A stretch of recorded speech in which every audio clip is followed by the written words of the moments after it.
نن درته ډیر اهم عبادت صاحب، ډیر عظمت والا او ډیر اجر والا عبادت ده صاحب، چې هغه صلات تسبیح یو نفلی لمونځ دی. دا ډیر قدردان عبادت دی، دا ډیر اجر والا او عظمت والا عبادت دی. د دې په ذریعه الله سبحانه وتعالی د بنده ګناهونه معافوي. باید موږ دا عبادت کم از کم که په هفته کې نه په میاشت کې خو یو وارې وکړو. نبی علیه الصلاة والسلام خپل اکا حضرت عباس رضی الله عنه او حضرت جعفر رضی الله تعالی عنه ته د دې عبادت ترغیب ورکړی دی، بار بار ورته ویل دا عبادت وکړه. روایت کې راځي، امام ابو داود رحم الله دا روایت نقل کړی دی چې نبی علیه الصلاة والسلام خپل اکا حضرت عباس رضی الله عنه تعجب وینا کوي، وای کاکا جانم زه تا ته یو قیمتي تحفه درکم، زه تا ته یو ډیر قدردان ډالۍ وکم، زه تا ته یو داسې خصلت یا عمل وښیم چې د هغه په ذریعه باندې الله تا ته لس منفعت دررسي، لس ګټې دررسي. عباس رضی الله تعالی عنه ورته فرمایي چې بالکل هو. نبی علیه الصلاة والسلام ورته فرمایي چې دا داسې عمل دی چې د دې عمل په کولو باندې الله سبحانه وتعالی د انسان مخکې او وروسته ټول ګناهونه معافوي، او نوي ګناهونه او زاړه ګناهونه په هیره چې سوي هغه ګناهونه او که قصدن سوي هغه ګناه چې سړی په خبر وي کړی وي یا په لا علمي کې سوي وي، او هغه ګناه که ګناه کبیره وي او که صغیره وي، د دغه عبادت په ذریعه الله سبحانه وتعالی ټول ګناهونه معافوي. دا ګورئ نبی علیه الصلاة والسلام خپل کاکا جان ته یو تحفه کوي. دا د الله فضل دی چې دا تحفه در موږ پر عمر رسېدلې ده. الحمدلله دا عبادت موږ باید خامخا وکړو، خاص کر ځوانان خو الحمدلله که دا عبادت کوي فقط نیمه ګانټه په دې باندې لګېږي. په نیمه ګانټه کې انسان دا عبادت کولو باندې د انسان ګناهونه معافېږي. ګورئ د دې عبادت څومره فضیلت دی. یو فضیلت یې دا دی چې دا د نبي علیه الصلاة والسلام د لوري یو تحفه ده، یو قیمتي ډالۍ ده. د دې تحفې او ډالۍ نه باید موږ کار واخلو، د دې قدرداني موږ وکړو. که په دنیا کې یو څوک چاته یو تحفه ورکړي، دا تحفه خاص کر چې بیا د یو غټ سړي د لوري، نو هغه هر چاته ښکاره کوي دا تحفه ما ته پلانکي راوړې ده، دا تحفه ما ته پلانکي راوړې ده. دا تحفه د محمد رسول الله صلی الله علیه وسلم د لوري ده. دا یو ډېر قیمتي تحفه او قیمتي ډالۍ ده. دا باید موږ فورا په ځان کې عملي کړو.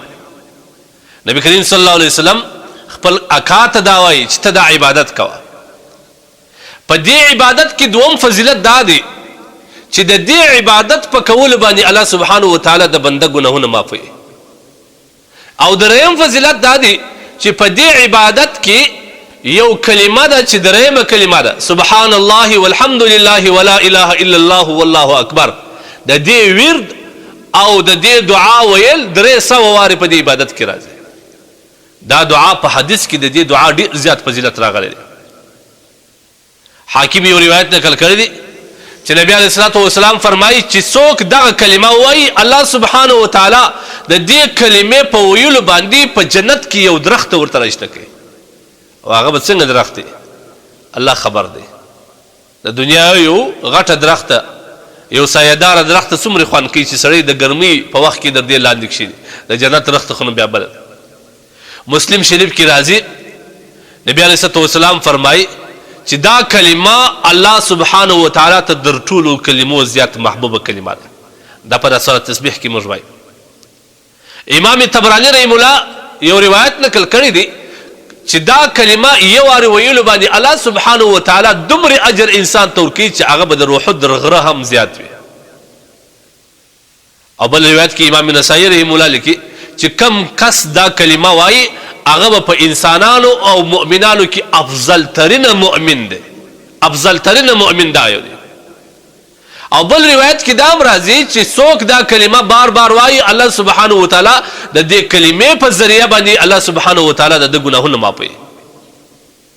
امام ابو داود رحم الله لیکي کله چا قرآن نه زده، قرآن نسي ویلی، د هغه دپاره ښه بدل چې کوم دی دا کلمه ده. او دا کلمه موږ په دې لمانځه کې 300 وارې وایو. د دې لمانځه طریقه دا ډول ده چې نبی علیه الصلاة والسلام خپل اکا ته وایي چې ته به د 4 رکعاتو نفل نیت وتړې، او طریقه دوی طریقې دي، خو افضل طریقه یې دا ده چې کله تا نیت وتړی سبحان دې وویل 15 وارې به دا کلمه ووایې سبحان الله والحمد لله ولا اله الا الله والله اکبر 15 وارې به دا وایې. بیا به سورت وایې الحمدلله به وایې، بیا به د هغه وروسته د رکوع ته د تګ در مخه بیا به 10 وارې دا په هغه ولاړه کې وایې. او بیا چې کله رکوع ته ولاړې د رکوع تسبیحات وویل، د رکوع ته تسبیحات ویل وروسته په هغه رکوع کې به 10 وارې بیا د تسبیحات وایې، دا کلمه به وایې. بیا چې کله تا سمع الله لمن حمده وویل چې سجدې ته لا نه یې تللې، په هغه ولاړه کې به بیا دغه کلمه 10 وارې بیا ووایې. بیا به سجدې ته ولاړ سه، په سجده کې سبحان ربي الاعلى 3 وارې ویل وروسته به دا کلمه بیا 10 وارې تکرار کړي او بیا به راپورته سه.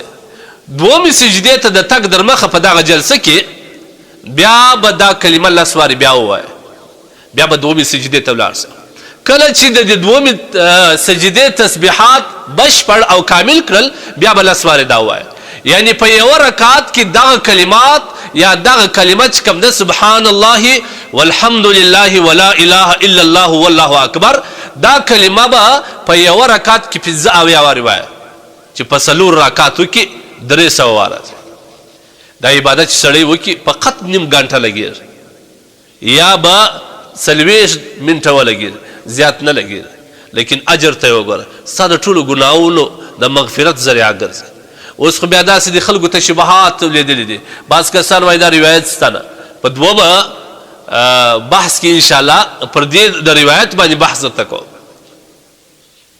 دا کلمه وایستا یا دغه عبادت څخه بالکل انکار کوي، لیکن په کار نه دی چې د دومرې وخت څخه دا عبادت را روان دي او زموږ اکابرین اسلاف بزرګانو دا عبادت کړی دي، اوس پکې لانجې دي، دا نه دي په کار.